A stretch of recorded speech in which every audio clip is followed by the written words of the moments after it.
మ్యాంగోని అట్లా చేస్తున్నావు? ఇది పక్కింటి పచ్చి మామిడికాయ ఇచ్చింది, అందుకే ఇవాళ సండే స్పెషల్ మామిడికాయ పులిహోర చేస్తున్నా. సండే స్పెషల్ ఎవరైనా చికెన్ చేస్తారు, మామిడికాయ చేస్తారా మమ్మీ? చికెన్ ఎప్పుడు తినేదే, అందుకే వెరైటీగా మామిడికాయ పులిహోర తిందాం ఇవాళ. సరేలే. వేసాము అన్నము, వేడన్నం ఇది ఆరబెట్టాలి. 5 minutes ఆరితే పులిహోర పొడి పొడిలో ఆడిద్ది. మ్యాంగో అందులోకి వేస్తున్నావా? మ్యాంగో ఇందులో వేసి కలిపి పక్కకు పెట్టేసేయాలి. ఓకే. నూనె కాగింది, కొన్ని ఆవాలు వేస్తున్నా. ఓకే.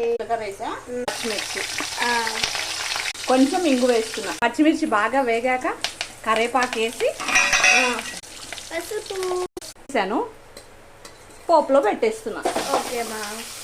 నోటికి పుల్లగా తగలటాక ఊరికే మామిడి ముక్కలు పైన వేసా. అయిపోయిందా? అయిపోయింది. ఉప్పు సరిపోయిందా చెప్పు. సూపర్ ఉంది.